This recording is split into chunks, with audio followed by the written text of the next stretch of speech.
Hi everyone, it's Kiara, and welcome to a brand new series that I'm starting on my channel where I'll be creating Sims based on the characters from books I've read.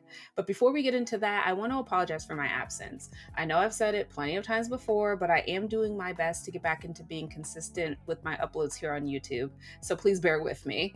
I also want to give a shout out to those of you who have been patiently waiting for my return, and if you're one of those people watching this video right now, this video is dedicated to you.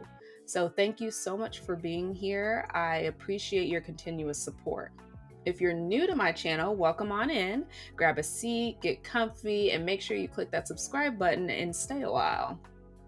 Now, where did this idea for a new series come from? Well, a fun fact about me is that I love to read books. When I'm not streaming on Twitch or recording for YouTube, I'm reading.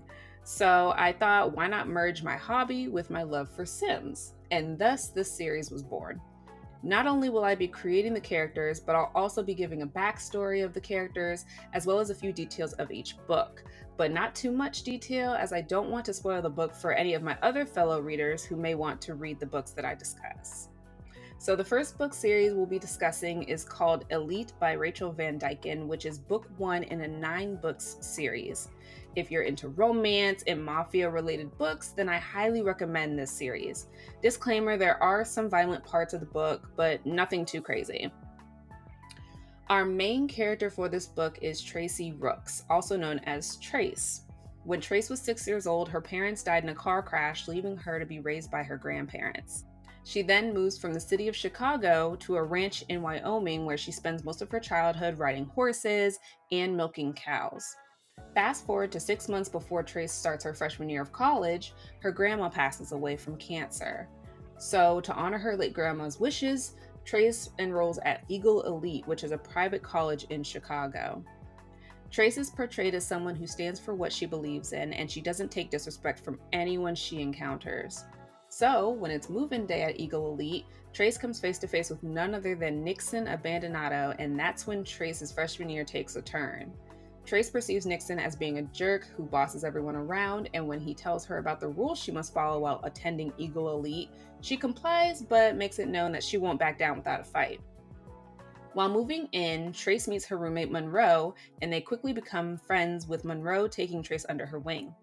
She shows Trace the ins and outs and the do's and don'ts of the college, as well as when it comes to Nixon, which of course confuses Trace even more.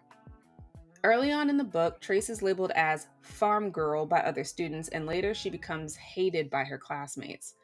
Now, is this because she's new, or is someone else pulling the strings? The whole time while Trace struggles with just trying to get through her classes and the constant name calling, she also deals with mixed signals from Nixon. One minute he's in her face, and the next minute he's acting like Trace doesn't exist. Talk about being hot and cold.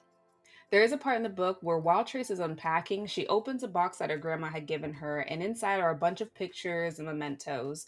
But the one item that catches her eye is a necklace with a large cross hanging from it and the name Alfaro written on the back of the cross.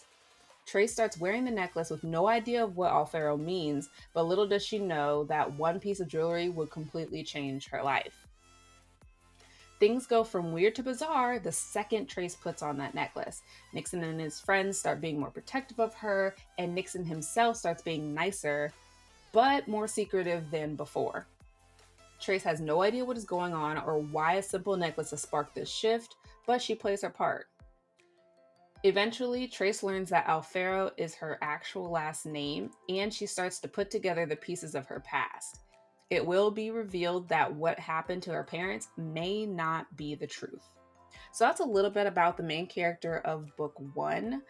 Now, on to our secondary character in this book, Mr. Hot and Cold himself, Nixon Abandonato.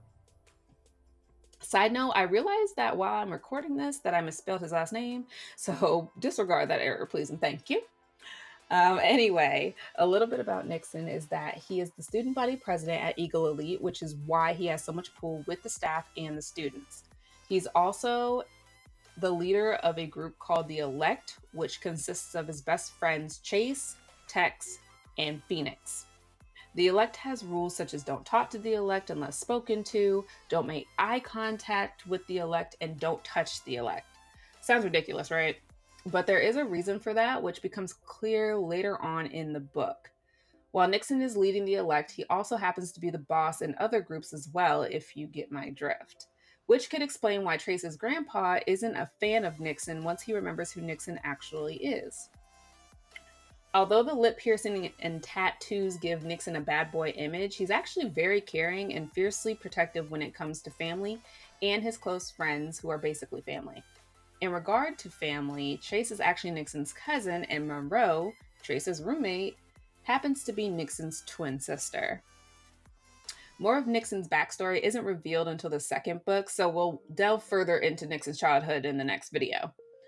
Anyway, throughout the book, Nixon fights the lust he has for Trace because he knows he shouldn't pursue her.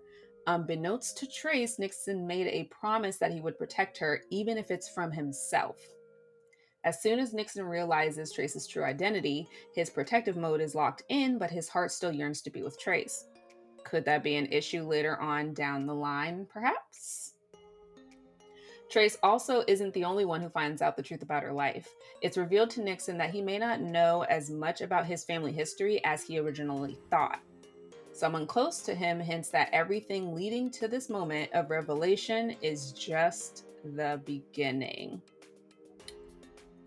Well, that about sums up book one of the Eagle Elite series. I do genuinely love this book. I've read it probably over and over again several hundred times. I love it that much. Um, but I do want to thank you for being the first to check out my new CAS series here on my YouTube channel. I do have plans to continue making more videos like this, so if you're looking forward to the next one, be sure to give it a like, and also tell me if you plan on reading this book down in the comments below. If you are planning on reading this book, you can find it as well as the entire series on the Amazon Kindle store. This is not sponsored, by the way.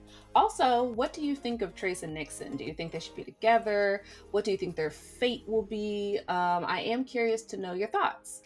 And with that being said, I hope you enjoyed today's video, and I will see you all next time. Bye!